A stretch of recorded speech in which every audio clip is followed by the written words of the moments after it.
Hello everyone, this is The Big Fight and I'm Maria Shakil. On the intervening night of Thursday and Friday, in fact it is continuing even today, the Pakistani military carried out multiple violations of Indian airspace along the western border with the intent to target military infrastructure.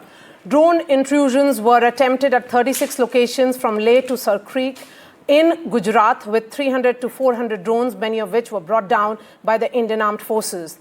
The Indian Armed Forces launched drones at 4 sites in the country and destroyed an air defense radar of Pakistan. This marks the second successful hit on an air defense system in Pakistan in as many days.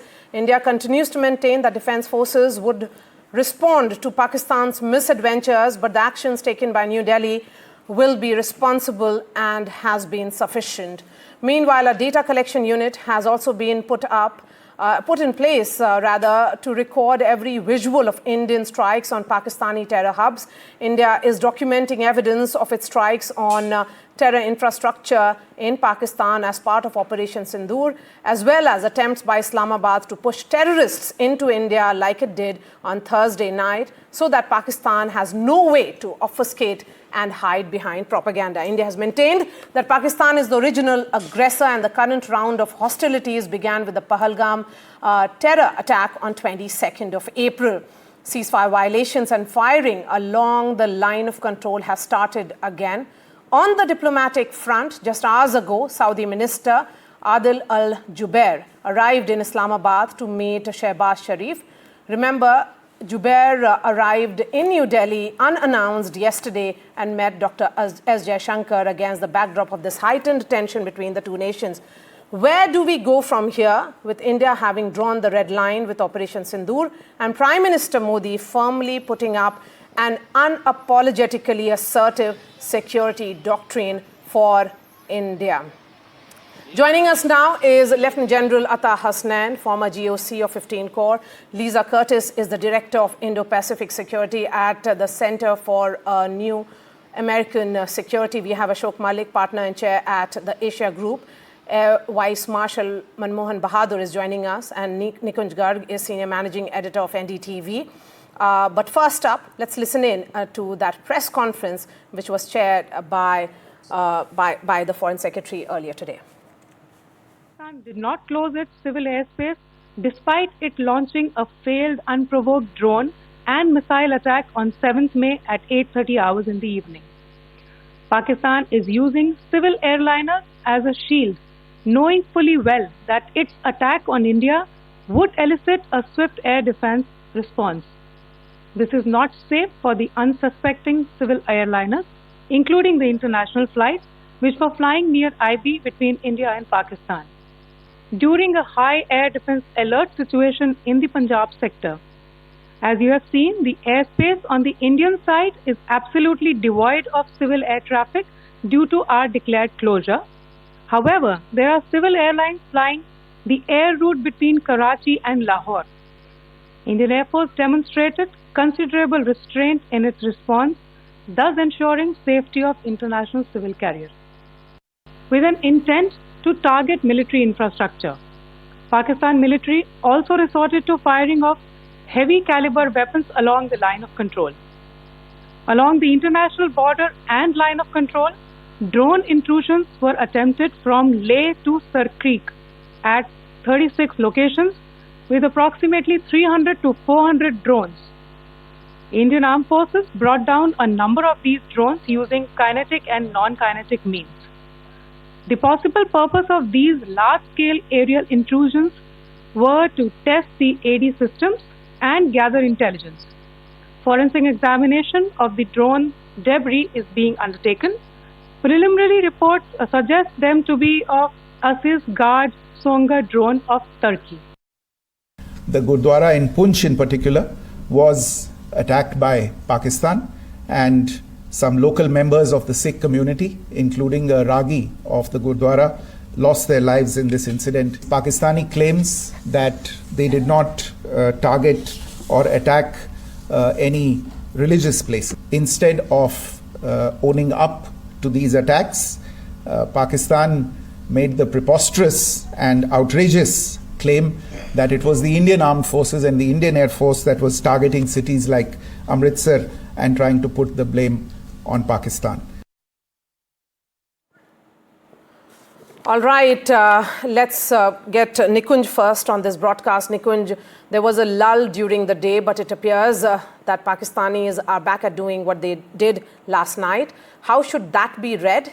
And how should the presence of the Saudi minister in Islamabad be seen? Are they playing the role of the interlocutors? Well, Maria, first of all, to answer the first part of your question, quite clearly there is an escalation at this point in time. And it's not about the day or the night. The situation almost always develops at this point in time. It has started.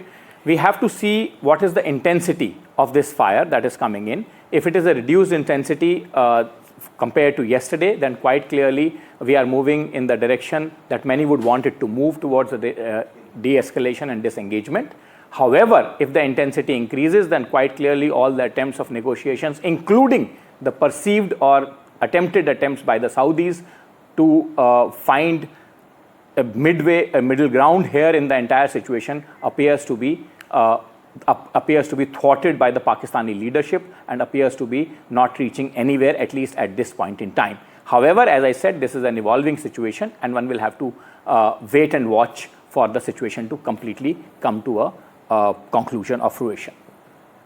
We'll be joined by reporters from the ground from Jaisalmer to Jammu in just a bit. But let's bring in General Ata Hasnain. General Ata Hasnain, the point being made by Nikunj here is of whether the ceasefire violations and the drone attacks which are happening right now and the blackouts which are continuing in multiple cities along the border, is it of reduced intensity? If it is, then perhaps these are signs of de-escalation.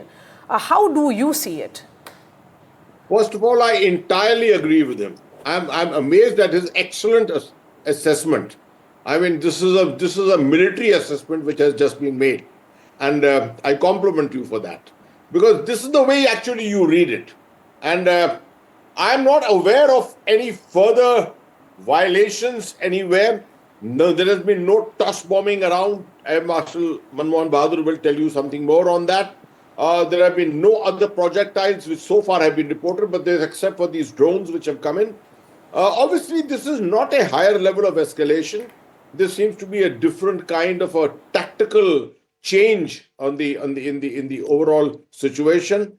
And as very correctly brought out, only as we go along into the night, normally last 2 nights we have seen 1 o'clock to 2 o'clock is a time. Last night, Jammu, of course, was happening even earlier. These are the times. So at the moment when we are speaking, I don't think there's any escalation as such. But we will see as we go along into the night, any lower intensity than what was there last night will obviously indicate an attempt to draw down. That, to my mind, may also invite a lesser response from our side, although a response will definitely go, but a lesser response. That is how a de-escalation process sometimes takes place. Otherwise, it could just stop overnight. It could just stop completely. But I think the space is being given for a little diplomacy. And until that happens, these kind of exchanges will probably continue. General Hasnain, let me ask you a supplementary question, if you permit. Yeah, please. My question to you is that why many people would also expect that this can end suddenly, but why would it not end suddenly? Why would it not, a complete disengagement at this point of time is not possible in your view? No, I just stated this, that you actually have two options. It can de-escalate progressively, as you had explained a short while ago, or if the decision is taken at both ends, at the highest political level, it can just stop. What happens in a slow, progressive de-escalation kind of a situation is that one is waiting to see what the other is doing. You're not certain whether the other is going to stop immediately or not. You draw down a little bit to see what is the response of the other. Otherwise, if you are very confident, you just stop. That's all. If you find that your objectives have been met, you just stop and wait for the other person to stop. It may happen that the other person does not stop, the other side does not stop. Then you have to ratchet up your whole response all over again. So it is better to actually progressively draw down, allowing each other the space and the ability to study the situation better. I don't think tonight, my personal assessment is that tonight I don't expect a major escalation, but I do think there will be bits and pieces of action which will continue. That, General Hasnain, that I would say is something completely textbook or academic when you say that, the space is being given to each other and this engagement slowing down shows some signs of thaw. I think that many people would welcome that, General Hasnain. Yes, absolutely. That is exactly the way I look at it. I'm not sure how you say that this is a textbook answer, but no, not an that's answer, not an answer, textbook answer, but I would say that this is an answer which comes straight from the, the precise military textbook in the sense of withdrawing step by step, in that sense. Step by step. Absolutely. Step by step. That's how it should happen, yes. All right. Otherwise, a withdrawal could just be sudden. Withdrawals don't normally take place suddenly. But as I explained to you, this is the progressive way that usually it happens. All right. Vice Marshal Bahadur, what's your assessment of what we are seeing play out today after a long night yesterday? Yeah, a long night yesterday, and in my view, let us consider the other side of what General Hasnain was talking of. When you lob armaments, when you send drones, and you don't know what type of drones they are they just, yesterday they would have done the intelligence part, and today it may be delivery of weapons. So if that be the case, if we see the other side, Pakistan does not know how we would react if there is damage on the ground on our side. So in my view, this gradual de-escalation by reduced drone activity, if it happens, I think it may happen the other way around, that they have tested us yesterday and they have a plan of some sort which they are implementing today. If you notice that, I think just an hour back, there was an interview of the Pakistani defense minister with some of their channels. And he said that we are in no option but to go for a war. I found it very funny, but that's what his statement was. And our statement given in the evening by the MEA and in the MEA briefing sort of did indicate that both sides have decided to come to a stop. Ideally, it should have been a stop today. And that's actually what I was thinking till an hour back when this news started coming in. So I think we need to be on the ball, which I'm sure we are, and to expect that that this is a drawdown may not be the case.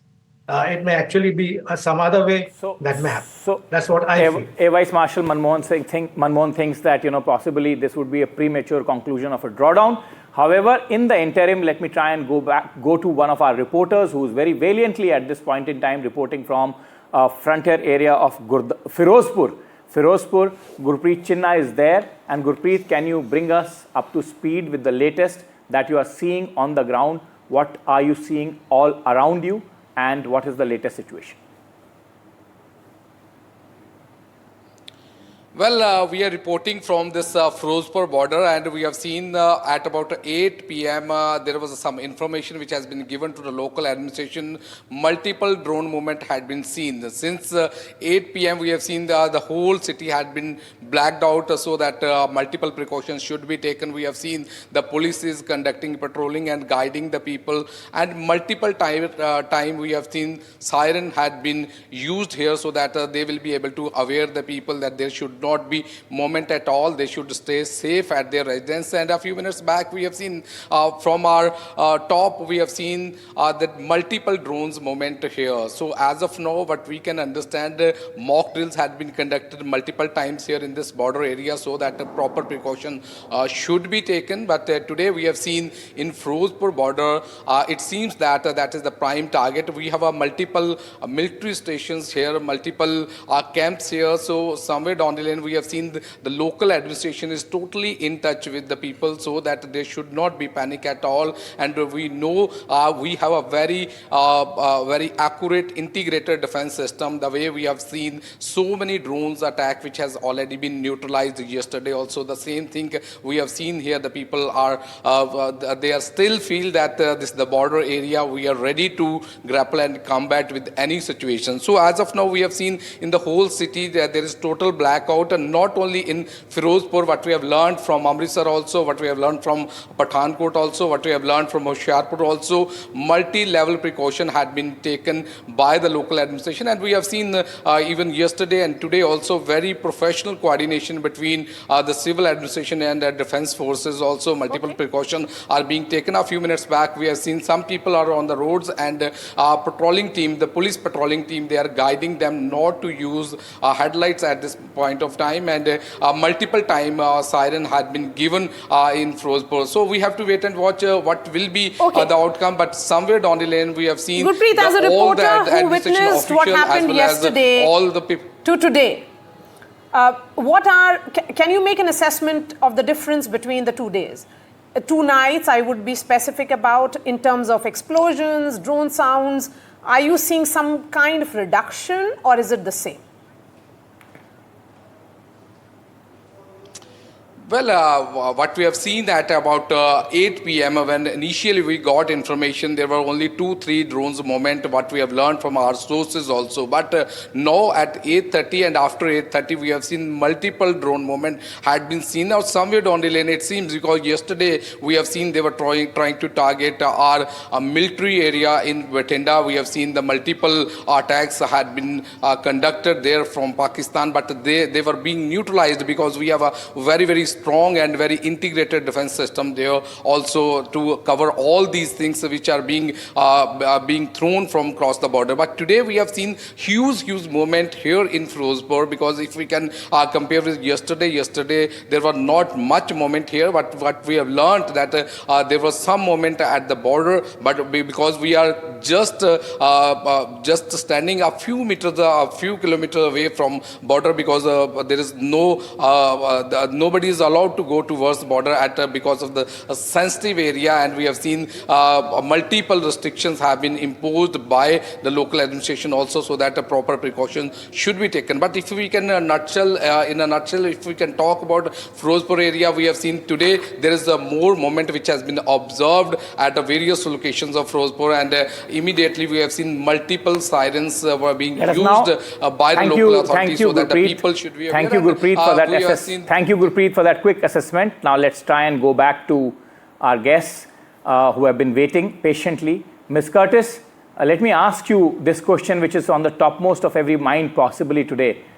Other than the diplomacy that possibly United States of America would bring in, there are 2 other regional players currently, Iranians and the Saudis, who are actively engaged, appears, between both India and Pakistan. Do you think that both of them together, or either of them, particularly the Saudis, can effect an engaging breakthrough in this situation, an effective breakthrough? Well, look, I think it's a good sign that both these countries are trying to help diffuse the situation. But I think in the end, it is the United States that can play that role. The United States can offer its good offices in this situation. The U.S., of course, has a very strong strategic relationship with India. It also has a historical relationship with Pakistan. And I think that it really is the U.S. influence that will matter. So my hope is that Secretary of State Rubio continues his phone diplomacy with both sides. I think it's important that he would engage with the Pakistan Chief of Army Staff, Asim Munir, who would be directing the Pakistani military actions right now. In Pakistan, the military really is controlling what is happening. In India, of course, a democracy, it's a civilian controlled army. So I think, Secretary of State Rubio can engage with the civilian leadership in India, which is fine. But in Pakistan, I think it's important that he makes contact with the Chief of Army Staff, Asim Munir. Of course, in past crises, for instance, in 2019, when I was at the National Security Council, former Secretary of State Pompeo was in direct touch with the Pakistan Chief of Army Staff as well as the Indian Foreign Minister. So I think this is an important point. It's good other countries are watching and monitoring because this is a very serious, dangerous situation that we're seeing. But it really has to be the United States that's playing that role of getting the two sides to de-escalate. Okay, but Ashok Malik, Washington increasingly appears to be impatient, I would say, because the statement which came in from a vice president once, where he said that it is for the two countries to deal among themselves, something which is a clear departure from what they have said so far. Why do you think this hands-off approach by US, which is very different from what they have functioned or their equations with Pakistanis have been? Well, thank you. Just 2-3 points here, including an answer to your question. While the US, of course, is the predominant, the biggest power in the world, and while it certainly does matter, we need to recognize that its influence and role in this crisis is of a lower order than in previous crises. I'm not saying it doesn't have a role. I'm not at all suggesting that, but it is lower than it was in, say, 2019 or in 2016 or in 2008 when Mumbai happened. We need to recognize that this is a slightly different world order. Other actors, Arab actors, Saudi Arabia is coming into play, and there are sort of organic decision-making processes within the two countries involved that have a much greater say today than earlier. In terms of escalation, it's fairly clear that India does not want to escalate. India has only been responding to every Pakistani decision to escalate, starting with, of course, Pahalgam itself, which was the first escalation.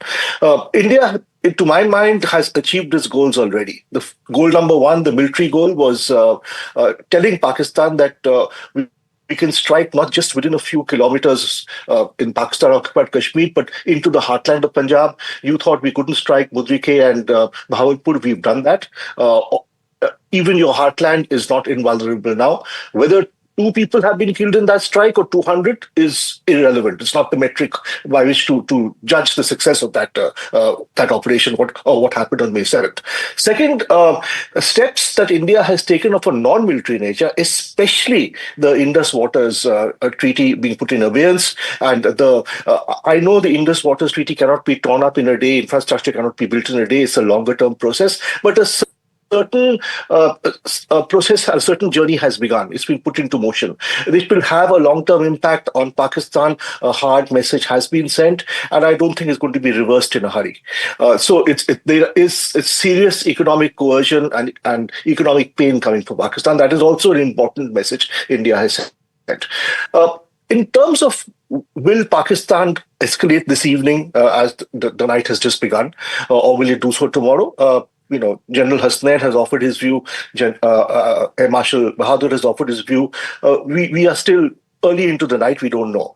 I would only bring in one more imponderable, which is the degree of internal pressure, not external pressure. Internal pressure on General Munir, because in the end, this is on him.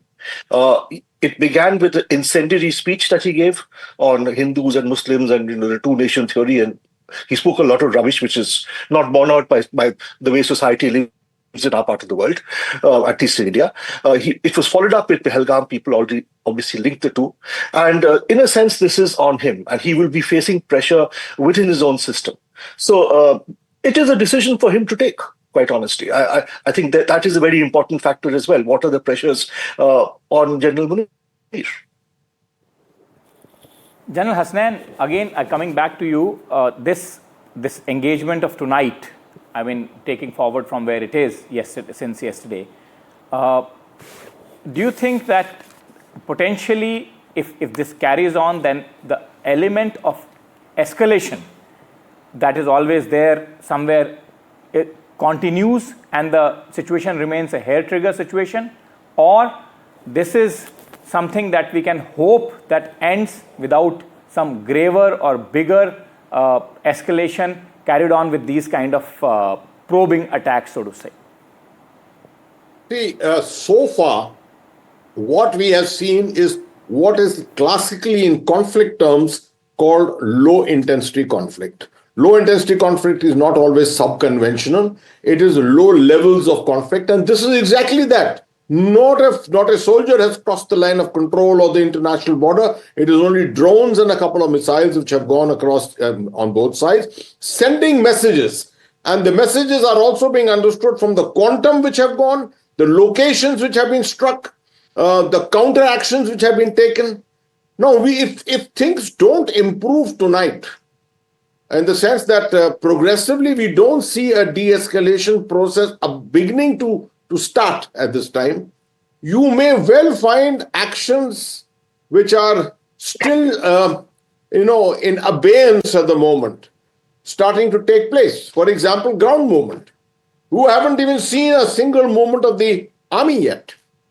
And the moment you find any of our pivot formations moving their armor elements forward to one of their hides, or if the Navy decides to move the aircraft carrier a couple of nautical miles north, northeast, or any direction, each of this is a turn of the screw. Each of this is a turn of the screw. So escalation is not just in terms of throwing a couple of missiles or throwing a couple of drones at each other. It can get very dangerous when it goes into the maritime zone, which yesterday was being reported, and I think it was fake news yesterday that Karachi was under fire and things like that. It was definitely not from the Navy. But I would also warn that we are now hearing tank noises around locations. People are telling me they're hearing tank noises and things like that. That is not a very good sign for the situation as such. As a soldier, I'll say from India's side, there is no problem at all because this needs extreme punishment. Punitive action has to take place until they decide to draw down finally.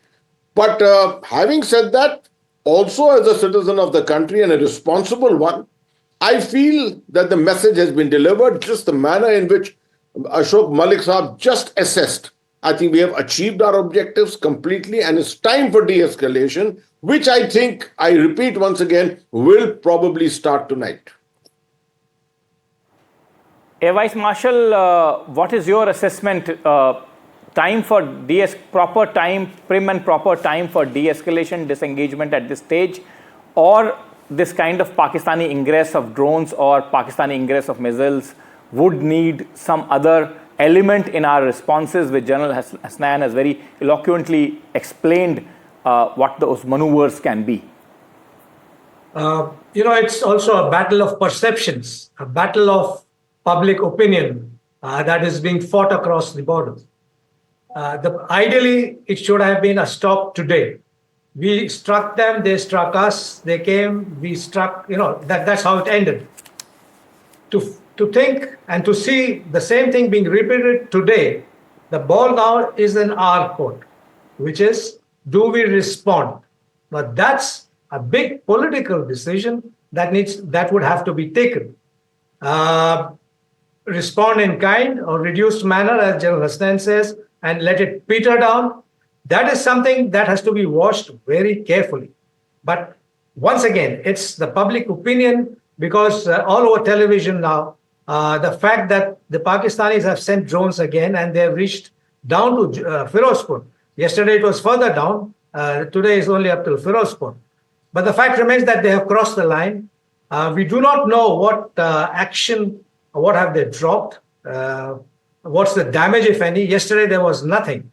So is it something that the Pakistanis want to show their public that since nothing happened today, something happens on ground and then we are quits, we are normal? Because the Pakistani public saw in broad daylight when we sent our drones, our Harpies and Harop drones, and they struck their radars, and we have got videos all over social media. So that was a visible, something which the Pakistanis, Aam Janta saw in front of their eyes, which they have not seen this time. So I think we really have to keep our fingers crossed. The ball is now in our political establishment. How the response comes to this. Are we sagacious enough to say, okay, we still want to stop it because we have conveyed the message, or we still want to deliver something which you and I don't know, the government knows, obviously. But Ashok Malik, for how long can General Munir continue to manufacture external threats for consolidating internal control? I mean, this is a losing game certainly for Pakistan. No, that's the question we've been asking about the Pakistani army for the past 80 years. So, but the fact is, this episode is on him. Internally, he will get the reckoning has to stop with him within Rawalpindi, within Islamabad, within the Pakistani establishment. If it is seen as a success, and I'm not suggesting it's going to be seen as a success, he gets the credit. If it's seen as a failure or a setback, the hard questions will be asked to him.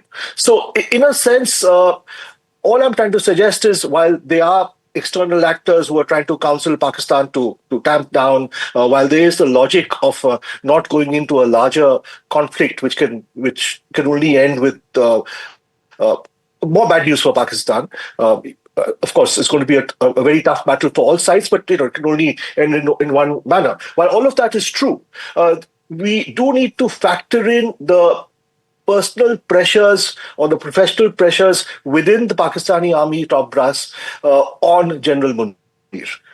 He has allowed it to become something which stops at his table. The buck stops with him. And how he maneuvers his way out of that is also going to give us an indication of how this de-escalation process continues or advances. All right, let's shift focus again to Ground Zero, where Harsha is joining us live from Jaisalmer. Harsha, this is the question that I asked Gurpreet. I'm going to ask the same question. The difference between what you saw yesterday and now, last night and tonight. Well, yes, I am in Jaisalmer, and as you can see behind me, there's a complete blackout here. In fact, you can just barely see the outlines of the Shinagar Killa behind me. And of course, it's a beautiful moonlit night. So while I was standing here, we did see lights going off towards my right. I did see lights going off, probably a drone neutralizing action. Definitely, so there was a little bit of movement. Now it's silent here again. In Pokhran, about the same time, in Pokhran and Barmer, these are the other, border cities. So in Pokhran and Barmer, Pokhran is about 120 kilometers from Jaisalmer. So in Pokhran, definitely loud explosions were heard. And in fact, we've got a video from Pokhran also from some known reliable source who I spoke to personally, who actually shot that in the sky, the drone neutralizing system quite clearly shot there. We'll show you that video very soon. So that was in Pokhran, Jaisalmer and Barmer. Barmer is on red alert. Jaisalmer is anyway on alert. And I think I can hear, yes, behind me, the Shinagar Killa, I can hear the air siren. It's been on for a while now, actually, for the past 15 to 20 minutes. I can hear the air siren behind me. It's been on for now. So red alert here. As of now, quiet. There was a little bit of activity in Jaisalmer and the skies behind me. It's quietened down now. After that, we haven't heard any more reports because there's been, like I said, activity in Jaisalmer, Pokhran and Barmer. Harsha, I quite marvel the calm that you bring to the screen under such a tense situation. And I quite also marvel the military terms that you have been using with your, great experience of that border state which shares the longest border with Pakistan. Try and explain to our viewers in detail. I want you to speak in a focused manner, Harsha. I know you are distracted, but don't get distracted. Speak to the viewer. Imagine that you have to give viewer a live commentary from the ground zero. So don't get distracted, don't look around you, just speak of all that you have noticed right from the early evening today and yesterday. Very valiantly you were covering and observing the entire thing from under a bridge yesterday, where the law enforcement apparatus was also with you. Explain to the viewer what you have been noticing and what is the change that you are noticing currently for the last 2 hours.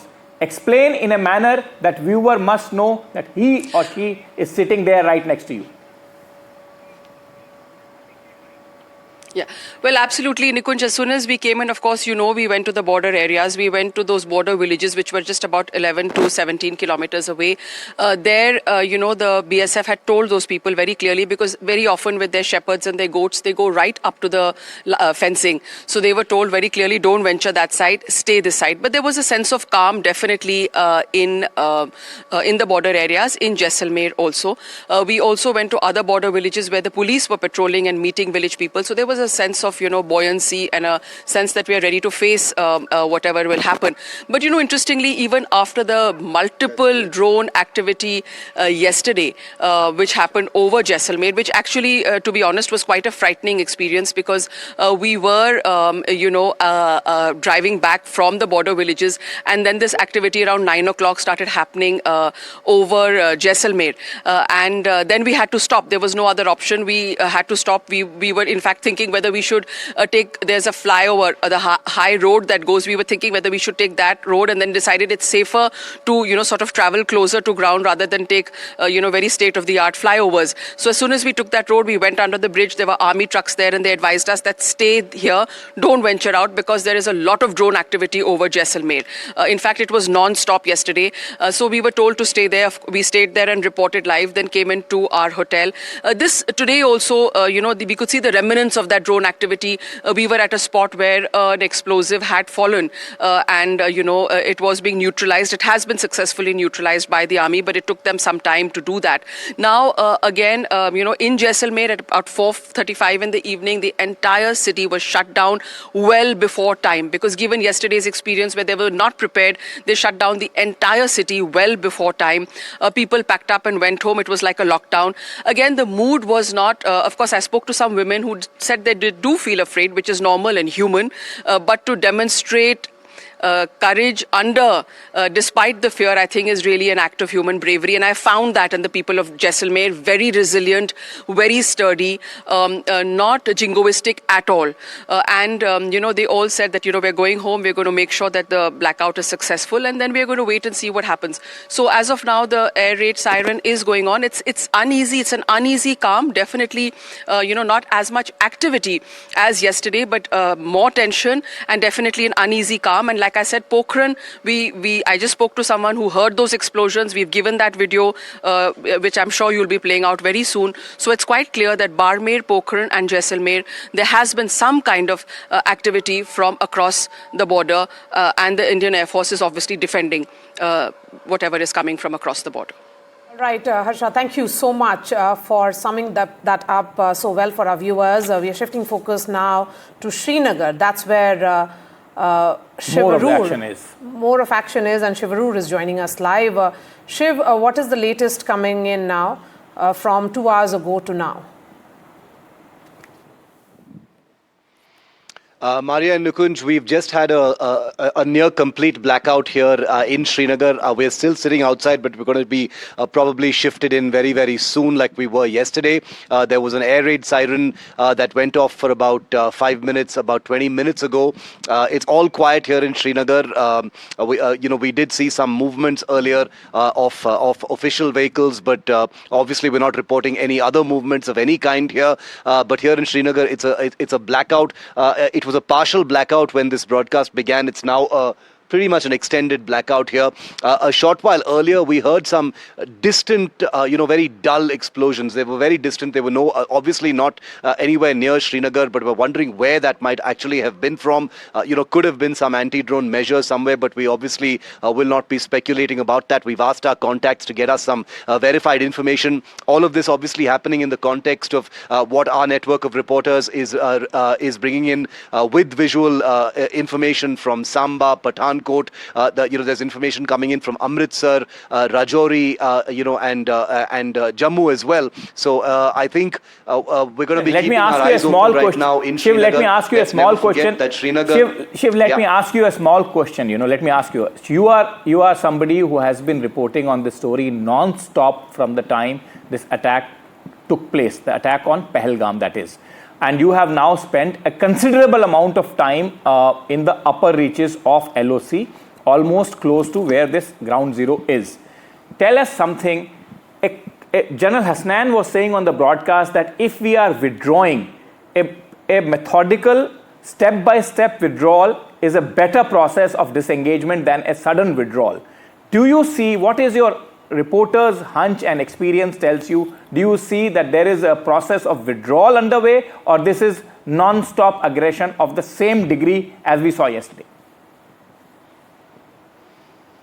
That's a really good question, Nikunj. And remember that the Indian government has been consistently providing these small little windows of opportunity for the kind of disengagement that you speak of. Because remember, the initiative has to be with Pakistan. India has conducted these punitive strikes. Pakistan struck back. India struck back. This constant exchange of drone warfare doesn't seem to end because, the ball keeps passing between India and Pakistan. I can tell you that today was a very quiet day on the line of control. The entire day was very quiet. Early in the morning in Uri, there were ceasefire violations, and just when one thought that Pakistan may have possibly seized the opportunity after having a pretty bad day with so many drones being shot down, etc., the first daytime ceasefire violations happened in Kupwara, Poonch and in Uri, where I was reporting from. And now you've got this swarm drone strike, attempted strike in different population centers, which basically, Nikunj and Maria, means the third attempt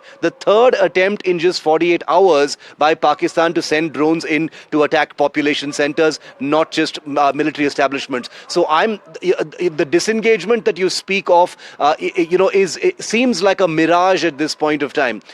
In the middle of this entire fog of war, the claims and counterclaims over damage, inflicted on both sides, the window of opportunity, the off-ramp, the exit route, the face saver, whatever you want to call it, I feel is really shrinking smaller and smaller. Because remember, each escalation creates an initiative for the other side to escalate right back, and that's what we're in the middle of right now.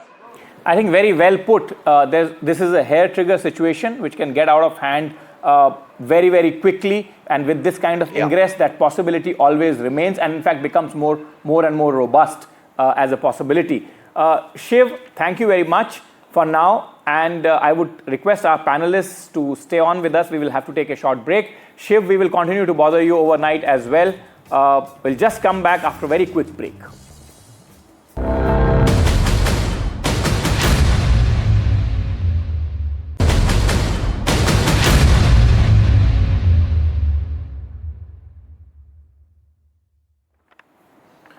Welcome back. This is The Big Fight, and we are continuing to track all the developments which are taking place in multiple cities, from Jammu to Jaisalmer to Firozpur. Air Vice Marshal Manmohan Bahadur and Lieutenant General Atta Hasnain continue to be with us. General Hasnain, you heard the assessment of one of our reporters, in fact, Shavarur, who has been on ground zero for the last 2 weeks. His assessment is that any attempt at ingress actually makes the situation worse. General Hasnain, if you heard me. Okay. There seems to be some problem with that line. AVM, if you can take that question, please.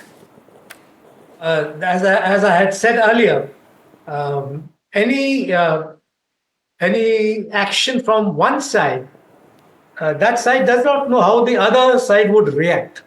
So the issue that comes up is that whatever ingress that's happened today, how are they so sure that we will not respond, or that we will respond in a proportionate manner, or we respond in a disproportionate manner?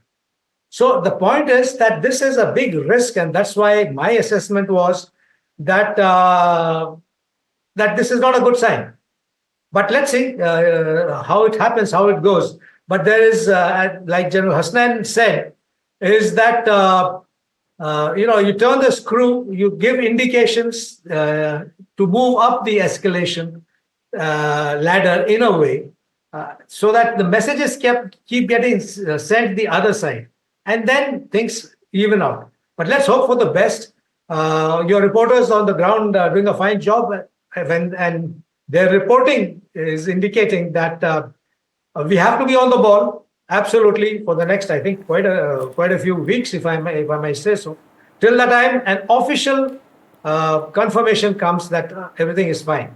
and that would take some time. Our reporters at NDTV are our pride, sir. I mean, I take great pride in working closely with them. I take great pride in introducing each one of them on the screen every time they appear. It's something that gives me immense joy. Gen Hasnain, briefly on this one, sir, because we have very little time left on this broadcast. Now, what are your military sources? I mean, I'm sure you would be wanting to write that in the papers tomorrow, but let me ask you, what are your military sources telling you, sir, right now at this point in time? What is the intensity of the exchange that we have now seen for almost 1.5 hours compared to yesterday? I'm sure you would have had a chance to speak to your military sources. If I get a minute from NDTV, I would always check on that. But I'm afraid I never work on that at all. I speak to people once in a while. I have too much on my hands the whole day. So there's really no time for this. My assessments are purely conjecture and based upon what is called common military knowledge. Right? My thing just tells me that Pakistan, of course, is a very irrational state. There's no doubt. Made even more irrational by the kind of leadership that they have at the moment in the form of a virtual war criminal called Asam Munir. Right? With that, nothing can be, you can't really predict anything that can happen. But common military knowledge says that a nation which is not capable at the moment with the kind of economic situation it has at the moment, the way it is hamstrung by the situation on the western border, its own internal security, the problem with the Baluch Liberation Army, etc., would definitely not want to escalate a situation on its eastern border. It's already done the messaging. It tried to find its relevance inside Jammu and Kashmir by carrying out this heinous act at Pahalgam, right? And through that, it's tried to show its own importance and that it is still a part of the narrative in Kashmir. That is what it has attempted to do. Not discounting the fact that there would be an Indian response. I'm not sure whether their military sense at all told them that the Indian military response will be far stronger, that it will come into the heartland of Punjab, and that it will also be accompanied by things like the holding back of the Indus water treaties, etc. I'm not sure if it made any sense to them to assess all this. Now they're started throwing projectiles and missiles of different sizes all over the line of control and the international border. Right. To my mind, it will draw down to escalation only at the line of control, where some firing will continue. So-called ceasefire violations will continue there. All right. Besides that, I don't think too much will happen tonight. I may be proved wrong, but I still continue to believe General that Hasnain, I'm going to ask the same question to Nazir Masoodi, who's reporting from Kupwara. So thank you so much for joining us, General Atta Hasnain and Air Vice Marshal Manmohan Bahadur. Nazir is standing by now. Nazir, the same question that has been on everybody's mind, is there a difference, some change in intensity from yesterday to now, and in the last 1.5 hours, particularly when you heard the drones sounds and explosions to now? Well, there are two things. One, we see the heavy artillery which is going on along the line of control and international border. Second, it is increasing their drone war. As the government of India today said, 400 drones had tried to be incursion into India. Some of them were completely shot down yesterday, and their wreckage has initial findings said they were, these Turkish-made drones. And again, we saw in Jammu same thing happening. Multiple drone intrusions in multiple places across Jammu.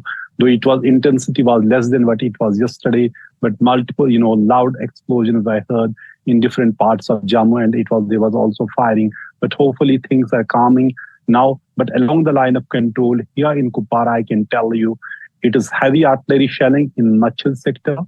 It is heavy artillery shelling in Keren sector and Tangda sector, which has borne the brunt of the shelling. I was in some of those areas today where people have lost their homes. It was heavily raining since yesterday here in Kupwara. And in this, people losing their homes. But again, they thought perhaps there would be some sort of calm, relative calm. But again, it was much more, cross-border shelling with much more intensity. So it would be, again, would be a nightmare for for so many people living in Jammu and Kashmir, even as large number of people have been taken to shelter places. All right, Nazir, thank you so much. Stay safe because that's one of the districts which has been impacted repeatedly because of those indiscriminate shelling which is continuing from the Pakistani side. That's all from us on this edition of The Big Fight. This remains our top focus here on NDTV. Thanks so much for watching.